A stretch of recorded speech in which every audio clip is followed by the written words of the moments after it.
Welcome to another edition of In the Spotlight, brought to you by Crimson Cloak Publishing, the earth-friendly publisher with books for both adults and children in a wide variety of genres, available in paperback and hardcover, as ebooks, and with some audiobooks as well.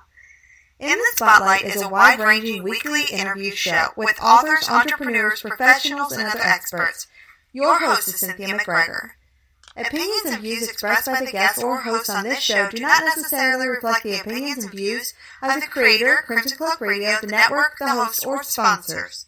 And now, here's Cynthia. Thank you again, as always, Carly McCracken. And folks, welcome to another edition of In the Spotlight. My first guest this week is Marty Ross, known as the Commish, and I'll explain why and what that means in a minute. Marty Ross has lived in the Wycliffe Golf and Country Club in Wellington, Florida for the last 19 years and is known around town as the Commish. That's commish like the baseball commissioner, only Marty's game isn't baseball, it's stickball. And if you don't know what that is, you're about to find out. Originally from the Bronx, New York, then northern Westchester County, he then came to the great lifestyle of South Florida. Marty went to the famous DeWitt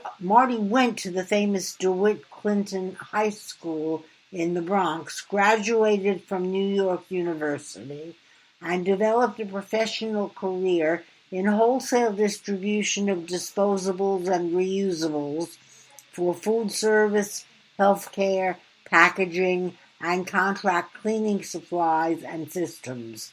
But none of that prepared him for what he developed 18 years ago.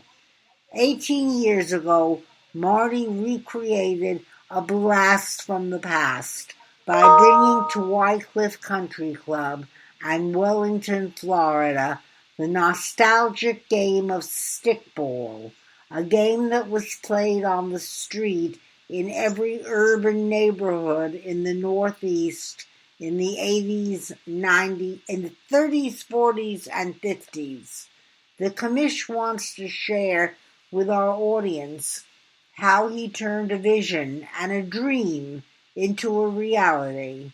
In the mantra of the Wellington Stickball League, he helped to make stickball a tradition, not just a game. Marty, welcome to the show. Hi, Cynthia. Before we get started, I just want to welcome all our new friends all around the world and the Crimson Cloak Publishing Company for hosting this. I also want to tell you one other thing before we move on, is if at any time we get lost in this program and this great subject, the guests are welcome, and our new friends, welcome to Google Marty Ross Stickball anytime in the future, and they'll catch up with us.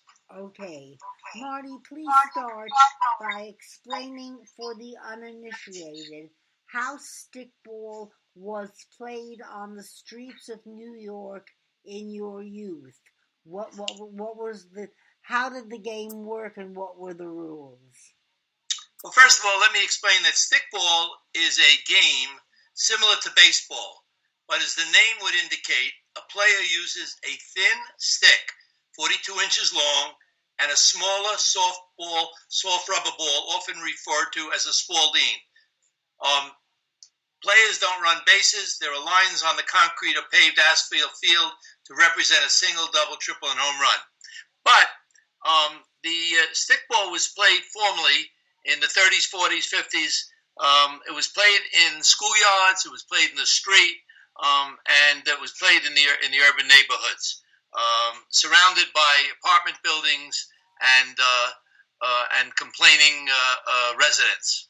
So how do you play the game now? What are the rules now? How did you adapt it? Okay, so I created a game.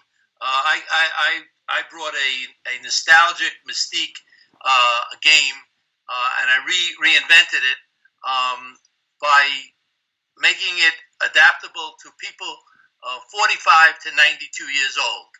And the way we play on a concrete field in Wellington Park that I created. I created Stickball Boulevard, which you'll hear more about, and in Florida. And this field is approximately 50 inches wide, 50 feet wide, by about 250 feet long, and it's a parking lot field that I created with the partnership of Wellington Parks and Recreation.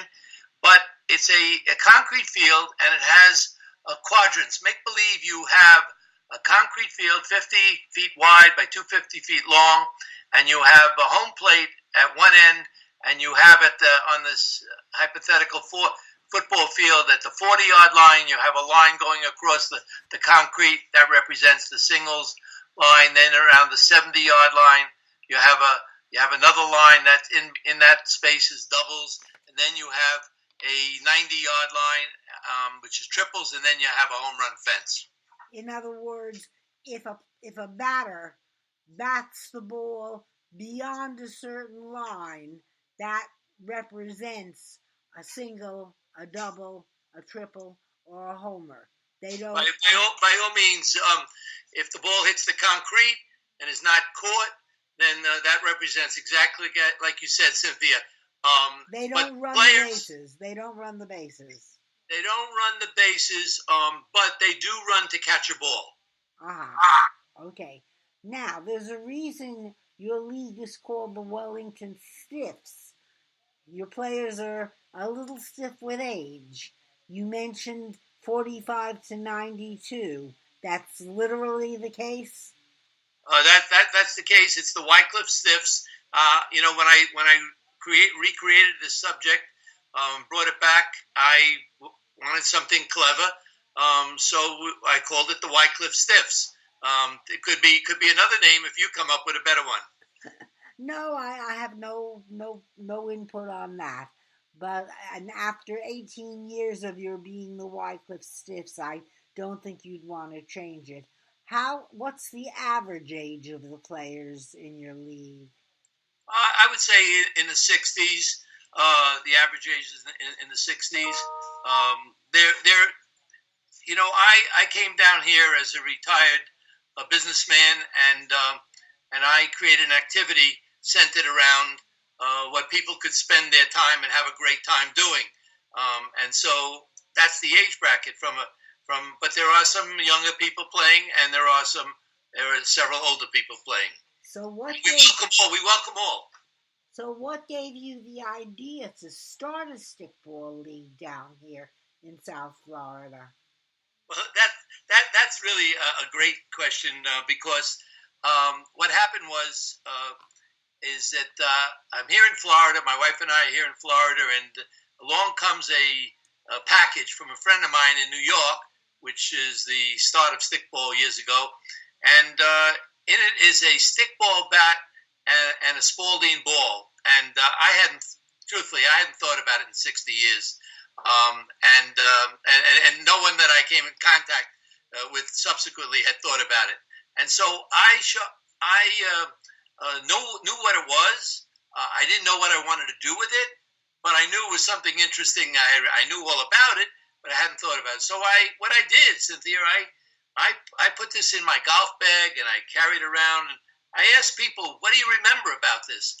And as we talked about several times, people's their eyes lit up, their faces were with smiles, their stories of their background of having participated in this, and so this motivated me that this was a gem to make people happy and had a lot of useful assets to it. And let me just explain for the uninitiated that a Spalding is actually a pink rubber Spalding high bounce ball. That was, I believe, the official name of it. I had one as a child. I didn't play stickball with it. I played the girls' rubber ball games. My name is Allison, things like that. But it was called the Spalding high bounce, and Spalding got transmogrified into Spalding in the lingo of the boys who played stickball, right? And that's exactly right. Right on. Now, tell us how you partnered with the Wellington Parks and Recreation to create Stickball Boulevard South with, you got two fields now, right? When I came out to see you guys play years ago, you had one field. Now you've got two fields. How did that happen? Well, Cynthia, you start out, in life, and start out with a mission, an idea, a vision, and I was convinced that but I had to find a suitable place to play this, and there are no such things as stickball fields, and most of the people don't know what it is until you expose them to it. So I researched it around, and I wanted something near my where I live in Wycliffe Golf and Country Club in Wellington, Florida. I wanted something that somebody didn't have to travel to very far. And so in visiting, I found we live in the village of Wellington, and we found a Parks and Recreation and a mayor and an administration that is so enthusiastic and embracing for recreation for children and seniors, overall recreation. And so when I called them up and I talked to them about did they have space, they didn't have a clue what I was talking about. But in revisiting my steps, they told me they were relining a parking lot, and would this do? And I said, because they didn't have a faintest idea what stickball is. Anyway, I ran right over, and a marriage was made in heaven. And we have a great relationship for 18 years, and it's on a high with this Parks and Recreation.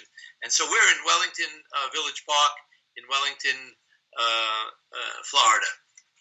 Now, Marty, after creating the Wycliffe Stickball League and Stickball Boulevard, you created the Palm Beach County Stickball League, which plays its games on Fridays. You play your games on Tuesdays.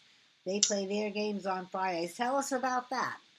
Okay, it's great. Well, after I had this recipe, I developed my recipe for success and smoothness, and I had created Stickball Boulevard, which is the concrete field, and it's labeled Stickball Boulevard.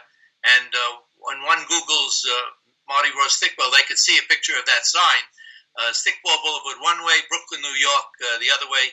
And so when I created that and had it, I saw the success and the happiness and the fulfillment. I then went on to bring 8 or 9 clubs together, and I created, along with a friend of mine, Harry Claff, we created the Palm Beach County Senior Stickball League, and they play their games on Fridays. Originally we were in that league. But we didn't have time to play twice a week, so because we do a lot of other activities, so we play on Tuesdays in the afternoons, and they play essentially their league games on Friday, and they still have they most certainly have 125 players in their league and different communities. How many people do you have in your league, and how many teams? We have 85 players just from the Wycliffe Golf and Country Club, one community, 85 players. They're made up of 5 teams. We have the most interesting names.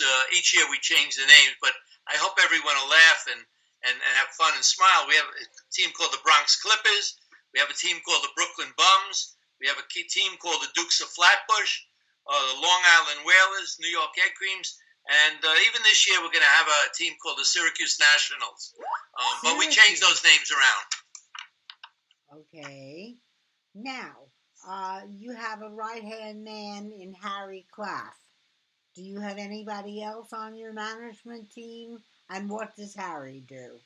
Okay. Well, thanks, Cynthia. When you develop when you have this mission and you want to carry out something, you got to think it out and what ingredients you need for this recipe to be successful.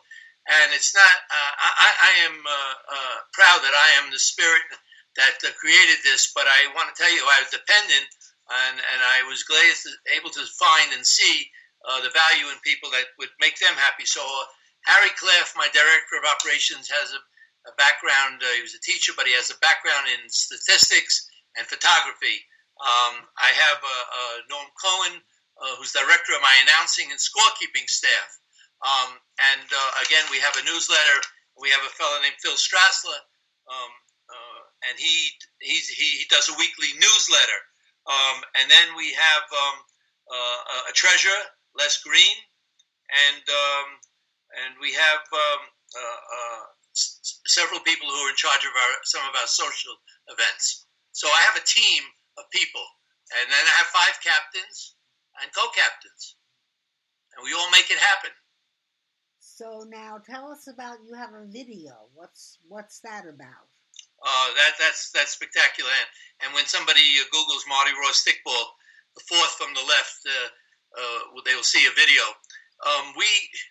Some people, a gal named Krista Martinelli and Monica came to us in the local area, and they came to us and said they had this idea. They love the subject. People who see this subject either online or hear about it through Cynthia or hear about it from us, they just fall in love with it. And they came to us and they said, "Listen, we got this. We think this is documentary material." And so they got two sponsors together, and they produced a 9-minute video, which you were able to see if you go to Google Marty Ross stickball. And this was in this is an award-winning video. This was in the Palm Beach International Film Festival. Wow. And it's fantastic, and anyone can get a better gist of what we're talking about here today. And what else will our listeners find if they Googled Marty Ross stickball? Anything else? Oh, sure. They'll see some more interviews, and they'll get a better feeling. It's too bad. Cynthia, you did a great article years ago when we met up. You have a vision for spotting great subjects, and you did a vision. Did an article called "Stuck on Stickball," which I have many copies, but it's not online. Maybe we'll have to, after this show, get together and put it back online on YouTube. This article, because it gives people need to see that. Their families need to see that. It doesn't matter whether you're in Florida or anywhere in the world. Once you see it, you can recreate it. You can help create it, and you can have fun with it. Thank you for the compliment. I'll research the I'll research my archives and see if I can find the article, the raw copy. I don't have I don't know if I have a printed copy, and if I do, it's not on my computer. It would be a hard copy. Well, I have it. I could send you the manuscript if that would help. Send me an email to remind me. Sure. Talk about the New York City Stickball Hall of Fame. What's that? Okay, great. So I told you that stickball was played in the 30s, 40s, 50s, and it really became almost extinct, except for some people who were in East Harlem, New York, and Orlando, and in Miami, and Puerto Rico, and Dominican Republic. Well, in New York City, there's a fellow named Carlos Diaz, and he was a spirit. He has been a spirit, and he still is, for making stickball a tradition, not just a game. And he and his group are also in love with this sport and this tradition, and so they formed the Hall of Fame. And they and by the way, you'll find Marty Ross in that Hall of Fame. He was inducted in 2009, and what they did is they went to the city of New York, and they said, "You have everything in the museum of the city of New York, and every subject about fire people, about healthcare, and everything else under the sun, but you have nothing about stickball, which is part of the heritage of the city." And they gave him space, and there's an exhibit, and they created a stickball Hall of Fame, and they went around to neighborhoods and say, "Who do you remember?" And somebody said, "Oh, Willie Mays, the famous baseball player. He was passionate about stickball, and so he was entered into it." And today's and some other old timers, and then some are contemporary. So each year they induct some people, and in 2009 they inducted myself, and it was so exciting. And this past year, you have your listeners have to know about this. There's a gal named Lauren Wells, and she used to be a lawyer, and she's young, and she gave up her legal because she wanted to be a photographer and professional photographer. And one day she spotted the subject in the Bronx, and she has done some exposés. Lauren Wells, photographer, and she, because of her work in the field, spotting families, watching their families play, coming out to play, everybody embracing themselves and having such a great time with this, that she's inducted into the Hall of Fame. And so if you Google her, you'll love that as well. Great. Now talk about yearbooks. You got yearbooks? I'm sorry. Oh, yearbook. Oh, yeah, great. So we every week we have a photographer. We have our own in-house photographers, hobbyists, and who really quality work. And they take pictures of the players, and they take pictures of what's going on at the field, and so we accumulate these pictures. And at the end of the year, we produce a book, an annual yearbook. In this annual book, there's a picture of every team, of 16, 17 players on a team. Each team has their own team picture. We have pictures of action shots and pictures of personalities and expressions of happiness, of catching a ball, erroring a ball, just being there. And we have some events. We have pictures of that. And then we have the statistics that every player for the last 18 years, we recreated that, and we have it every year. And then we have a Hall of Fame, our own little Hall of Fame that we contrive up and make up, and just to have fun. And they're in that book too. The book is just spectacular. You've got sponsors, yes? Yeah. Well, you know what? When we to defray the costs of operating this,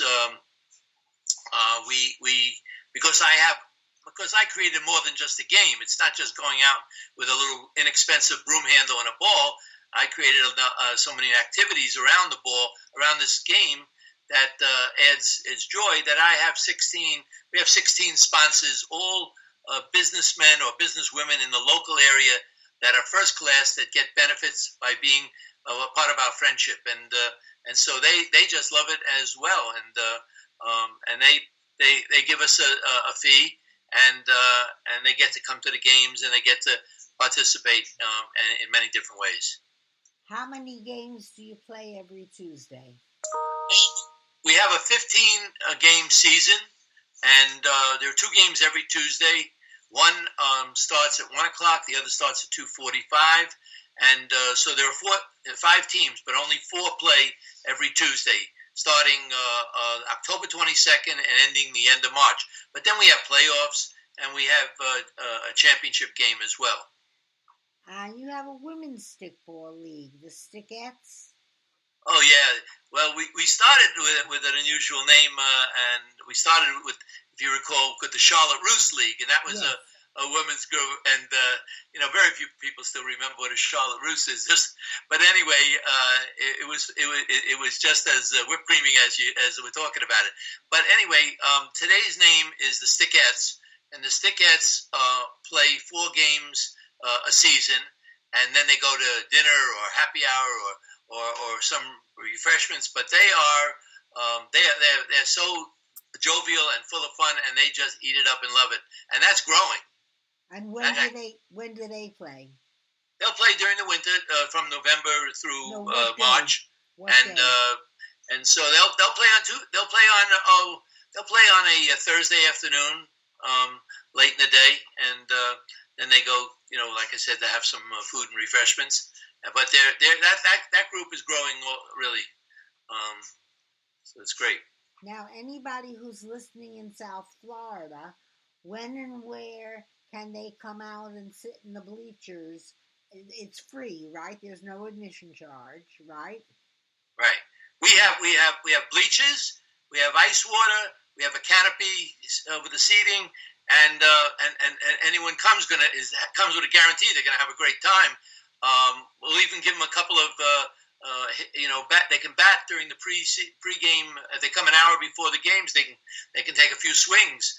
As far as they can Google Marty Ross stickball and get in touch with me, or they could call. They could write to Wycliffe Stiffs at AOL.com, and I'll be happy to give them the schedule. Your season doesn't run concurrent with the Major League Baseball season. Your opening day is October 22nd, and it runs through March this year, right? That's right. That's correct. Okay. We have about 3 minutes left, Marty. Can you share the story about buying a trophy on Wall Street in 3 minutes? Oh yeah, Cynthia. Look, this is one of the best stories. I've had a story every day for the last 18 years. I have a book of stories on stickball, and anyone who's listening in and starts to talk to their friends about it, they'll find stories too. But let me tell you one story that summarizes what it's all about. A fella came to me, and people come to me with stories.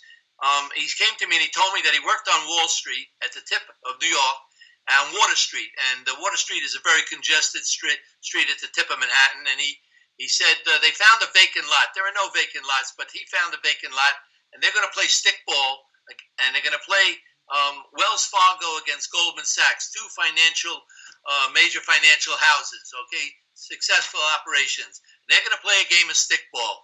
And he says, "You, Sam, you go to the trophy store and you buy a trophy for this game." And Sam goes to the trophy store. And he says, "Mister, I need a trophy, and I want a 6-foot trophy for the losing team, and I want a 1-foot trophy for the winning team." You get it? A 6-foot trophy for the losing team, and that's what I created so much fun, and everyone else that's listening could create so much fun and get the dividends. And so it's not so much about winning; it's about showing up and being together. Now, there's one more story that I want before you leave. A man comes to me, a guy calls me up and he says, "Listen, I live in Peachtree, Georgia, in Sun City, a development." He says, "But my son lives in Boynton Beach not far from you, and I read an article about this stickball." He says, "It's so exciting." He said, "I'd like to start this. Can you help me?"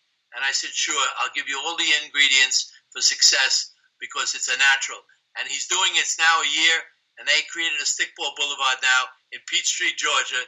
No one would ever think that could be, but it can. So if someone wants to, just get in touch with us.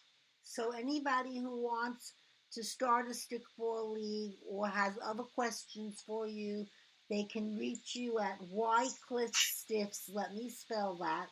That's WYCLIFFEFFS.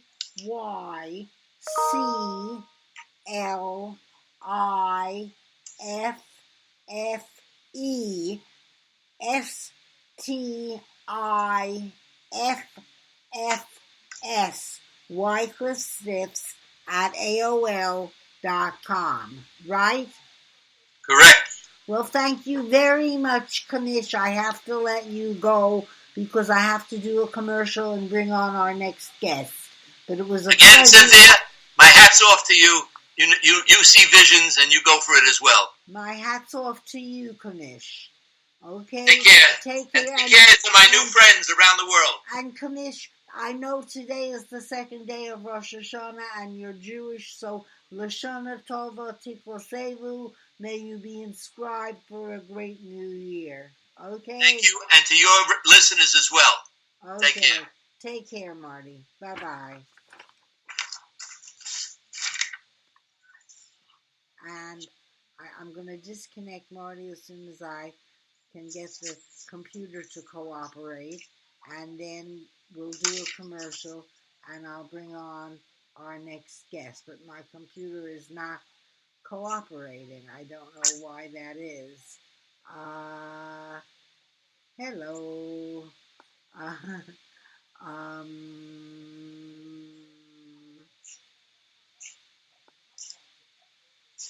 New chat. Okay. Sign. No, that's not what I want. You want me to hang up? I'm trying to hang up myself, but if you... Okay, here we go. Now I've got the icon. Okay. Okay. A commercial. Crimson Cloak Publishing publishes books of all sorts except erotic romance, everything else, for adults and for kids, and fiction and nonfiction. And this week we're featuring Nkosi Dandeli's short novel, Scot Free, which chronicles the life of a New York City aspiring filmmaker, Scotty Snow, who, via a $99 Greyhound special, shoots for the stars in Hollywood, but lands down and out in San Fran, literally on his knees, scrubbing toilet bowls. Hence his nickname, Scotty Tissues. The book is available at www.crimsoncloak.com. And now let me bring on our next guest, Valerie J. Runyan. Bringing her now.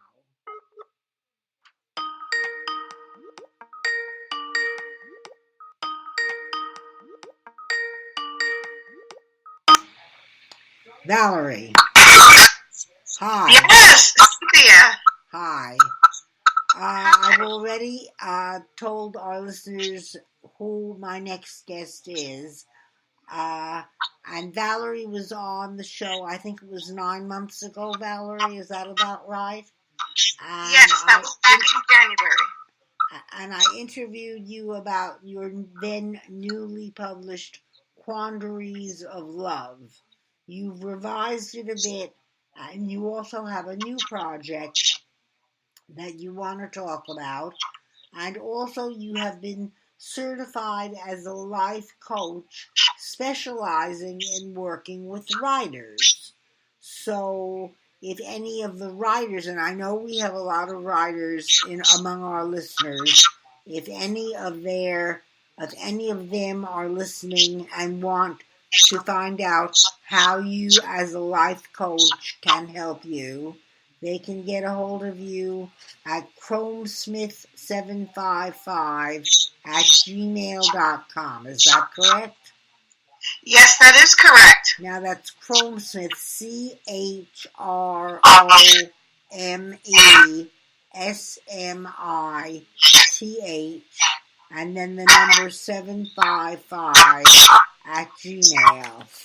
Now, your bio, which I have here, is you started writing in Los Angeles, where you grew up. You now live in Las Vegas, where you raised your 2 children. You spent a year outside of Houston, where you wrote the first draft of Quandaries of Love.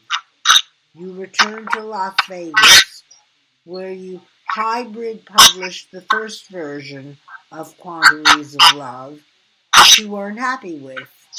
You had a new cover made by Andres Fragoso Jr., who's going to be a guest on this show in about a month, and you also shifted a few of the narratives around, and a new Quandaries of Love is now available on all 10 ebook platforms. Your new project is a 7-book series of lesbian romances, and the flagship narrative, Namaste Romance, has garnered the interest of an independent production company. And you're also, as I said, a certified life coach, and your specialty is working with writers. You're on all the social media platforms, and your website is V like in Valerie, J like in Johnson, okay. U like in umbrella, and A like in apple, .blog, right? Now, yes. Talk about your new project of lesbian romances. What is this? What is this all about? I have a friend who's a writer of romances, and she is herself a lesbian, but she finds that there's more interest in romances of man to man than in romances of woman to woman. So talk about your experience. Well, my experience is the reason I started even thinking about lesbian romance is out of several stories in Quandaries of Love, in which two women are together. The agent is older and the writer is younger, and I found that theme throughout my own book. So I decided to write a completely new story and titled it Namaste Romance. And it's and that's what I want to see. I would like to see older women, because I'm 54. And I like to see older women, older lesbians, and being pursued basically by younger lesbians, say late 20s, 30s, somewhere like that. And I just like a heterosexual romantic comedy. That's what I wanted to see. And that's what was the real little seed of the whole series of Namaste Romance. Now, why the new book, The Revisions for Quandaries of Love, your first collection of fictional narratives? What was it about the initial publication and the original cover that made you want to shift gears, taking the book back and self-publishing with new material and a new cover? What was it? Well, I wasn't happy with the first iteration of Quandaries of Love because, first and foremost, they spelled the title wrong. And yes, it was just like going to the hospital, having a baby, and coming home with the wrong baby and having to keep it. So yes, everything, the box cover was spelled correctly, the tape was spelled correctly. Open the box, title of my book spelled incorrectly. And so that was one reason. A second, they, in order to fix it, they wanted me to pay them for their mistake. So, second reason.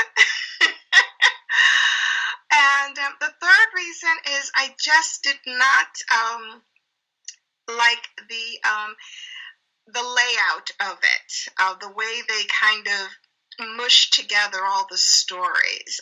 Yes, there was bold print, but then that was the only thing that separated all the stories instead of nice spacing and pacing. So, my wonderful, great friend Andres, who we are members of the Henderson Writers Group here in Las Vegas, he made this beautiful new cover for me. And he also went through it and re-edited a little bit, structured it more properly for me, and I'm in love with it. And oh, go ahead. I'm sorry. I thought you were... and that's why. And I put it on all 10 of the ebook platforms myself through Draft to Digital, whom also they are now POD now. So happy.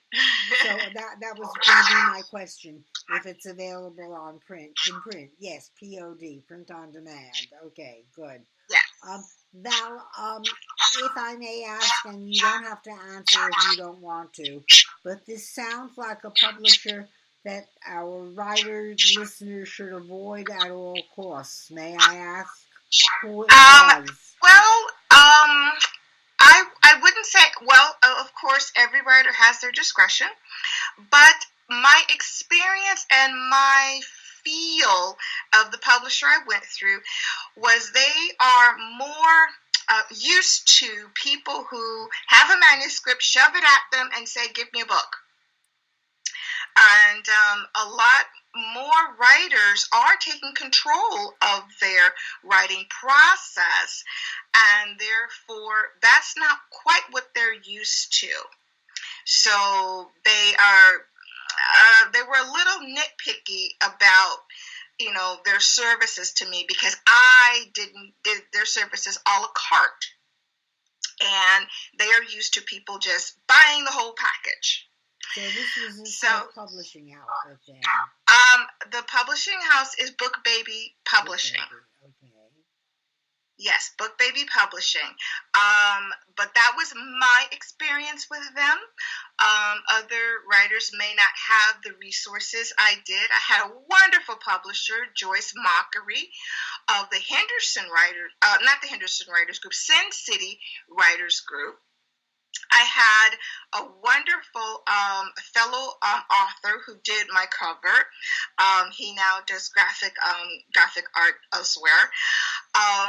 And I also had Ned Barnett. My marketing guru. He and I also had him sit on the complimentary marketing hour, and they said nothing to me and Ned that Ned has not said to me throughout the entire year that we've known each other and worked with each other.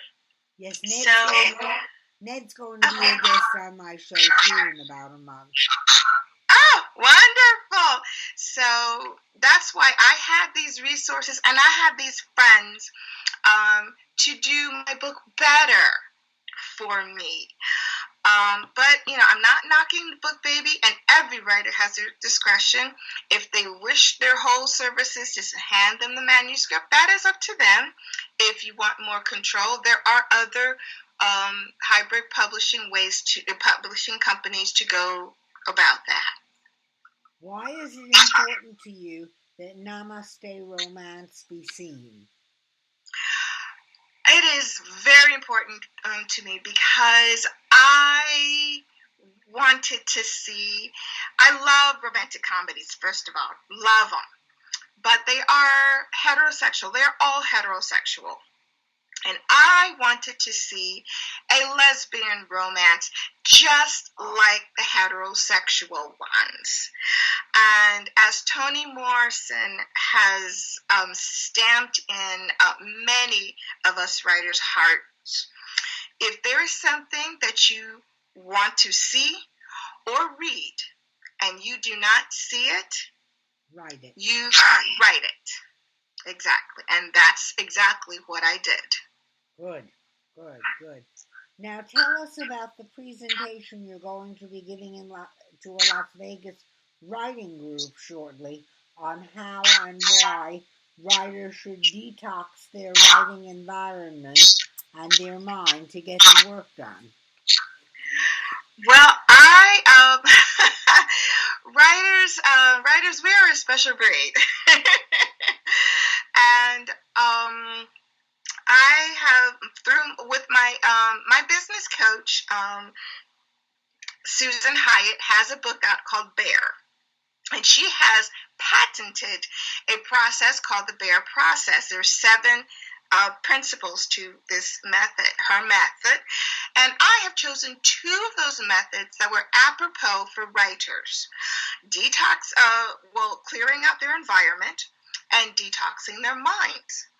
Now, your writing area for a writer is kind of situational for your writing, okay? Your writing area should be free, should be clear, should be calm, so that you are in an emotional and mental state in order to write.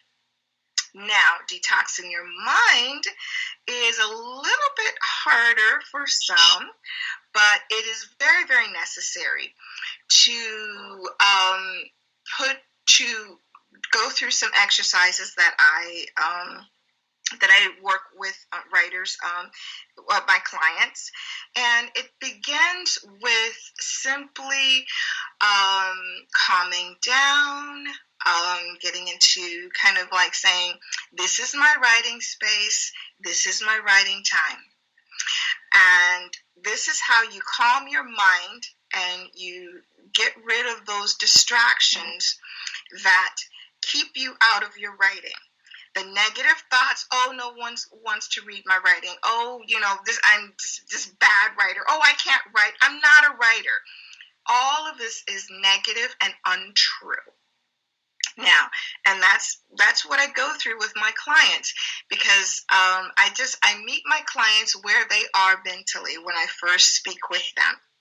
And I get a sense of what is happening with their minds simply by the way they're talking to themselves. I have a little quiz for them, and with the answers to the quiz, I have more of a sense of how to help them get out of their minds and into their writing. Who's the typical client who comes to you, or the typical client whom you can help? My latest client, he has written a 6-book science fiction series called The Stars Are Not Enough. And when I first met with him, he was saying, well, I'm not a writer, I'm 54, and but I've had this story in me since I was, a teenager, 12. So I'm like, well, all right. So I talked to him. The more I talked to him, it came out that, he was always discouraged from writing. Writing, you can't make a living as a writer. Just you're this. He happens to be a lawyer. You're a lawyer, not a writer. You're a lawyer, not a writer. You can't make money writing. And all of his life, he's just been discouraged from writing, to be more practical, to be, that writing was just a hobby, maybe, if you're good at it, which he was always told he wasn't, because, but I helped him. I worked with him intensely for 4 months, and sitting with him many times, a lot actually, in his own home. He has a wonderful writing environment. He really does. And by sitting there with him and doing my own work, also, but right near him, he types as he writes, which is, God bless people who can do that. And he would say, well, listen to this, listen to this chapter, or listen to this, how does this sound? And I'm sitting right there next to him, and so he reads it to me, and, we go through it and everything. And that's how I was able to help him get 6 books of his 7-book series out of his system that he's had and has locked inside of himself since he was 12 by being told that, he couldn't make a living as a writer. Well, so I'm very proud of that. It is difficult to make a living as a writer, I'll grant you that, but there are things one can do.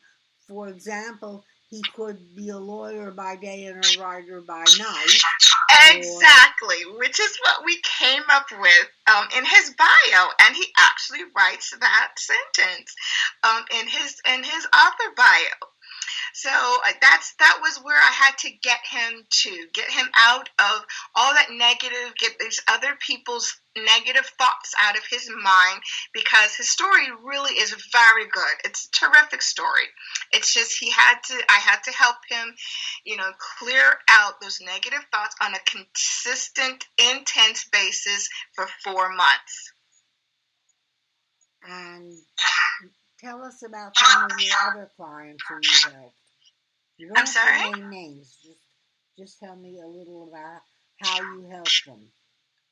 How I helped him? Well, as I said, I had to reinforce to him that you are a writer, first and foremost, okay? I did have to continually tell him, yes, you are a writer. You wrote this sentence. Guess what? This makes you a writer.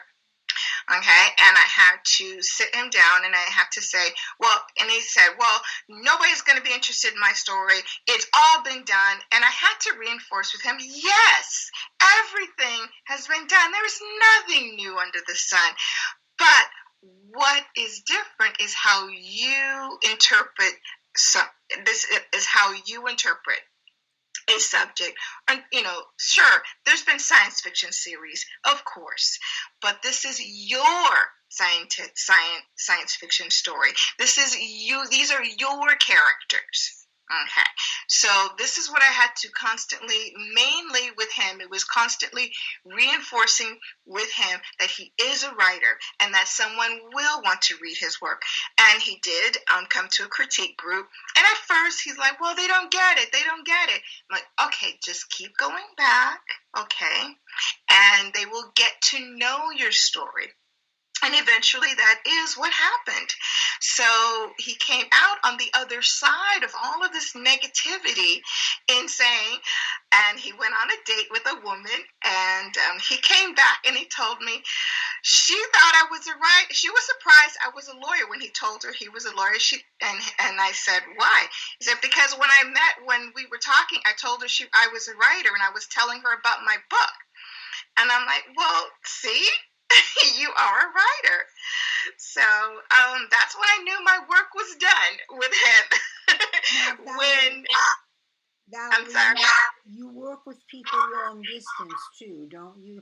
People don't have to be in Las Vegas to avail themselves of your service. Oh, no. I love Skype and I love Zoom. Okay. So Skype and Zoom are my buds. So no, they do not have to be in Las Vegas. They don't even have to be in my same, condo complex. So all's cool. So you work with them via Skype or via Zoom, right? I'm sorry? You work with them via Skype or via Zoom, right? Yes. Okay. Yes. Now, how does someone get in touch with you who wants to inquire about your writing services, your life coach services for writers? Well, my website is very, very simple. It's V as in Valerie, J as in Johnson, U as in you write, and A as in Apple, .blog. And first page, right there, I'm right there. There you go. I'm right front and center, right there. And I list all my services and all these, and everything is right in front of you. So it's not just a blog on that side. It's more than just a blog. Oh, yes. My front page is just me, and I list my services and how you can work with me. And then, of course, the little tabs up there about the author. And then, yes, there's my blog. But when and Andres, oh, my God, bless Andres. He fixed it up for me. He cleaned it up for me, and he just shook it out, and it's nice, crisp, and sharp. Great. Now, Valerie, will you share with us a passage from either from Namaste Romance or from Quandaries of Love? Well, actually, I would love to share a passage from Namaste Romance. And this is where the writer, the older established author of a romance series, is in the kitchen chopping vegetables, and the younger life coach who's leading the retreat there, and they're in the kitchen together chopping vegetables for the breakfast smoothie for the guests, the all-male clientele she happens to, be coaching. Now they're in the kitchen together. Okay? Would you like to accompany me to the farmer's market in the morning? Really? I've never been to a farmer's market. Oh, that'd be great. What time? Hey, slow your roll. It's just produce from local farmers, not a movie premiere, and it's at 5 a.m. Sorry, I would love to accompany you to the farmer's market at 5 a.m. Thank you for inviting me. No need to apologize. I've never had anyone so excited about a date at 5 in the morning to buy produce. It's kind of funny and neat and sweet. Well, I better get some sleep. I want to be well rested for our first date. Good night. Okay, thanks for your help. Good night. So that's a little portion of it. How calm and kind of reserved the author is, and how kind of up there and a little hyper the life coach is, because she finally gets the chance to be out and open and free. The older author, she's out. But kind of like nobody really kind of knows. She doesn't deny it, but she doesn't shout it from the rooftop like the life coach does. There is that therein lies their little dichotomy and their little sweet little romance. So that's the kind of romance I want to see on the screen. That's the kind of romance I want to read. Just nice, sweet, lovely, cozy little lesbian romances. Good. Have you got a story to share with us of anything either funny or sweet or interesting or whatever that has happened to you in regard to your careers, either as a life coach or as a writer? We have about 3 minutes left. Well, what has been really exciting is I had a production phone conference with a producer from the independent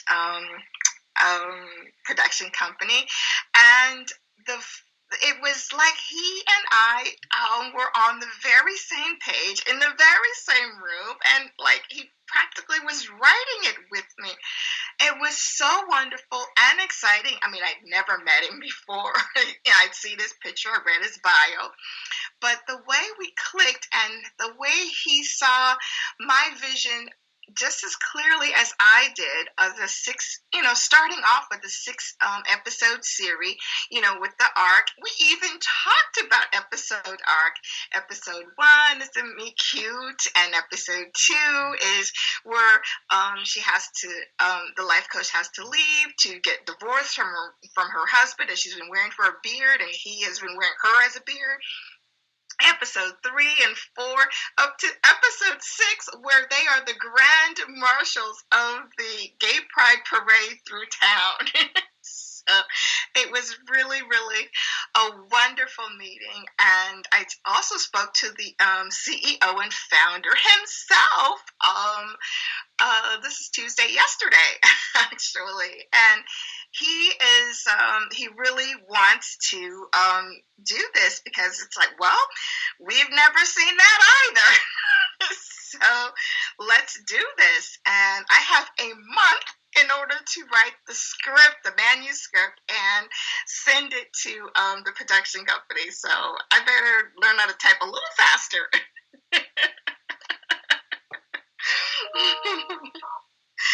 So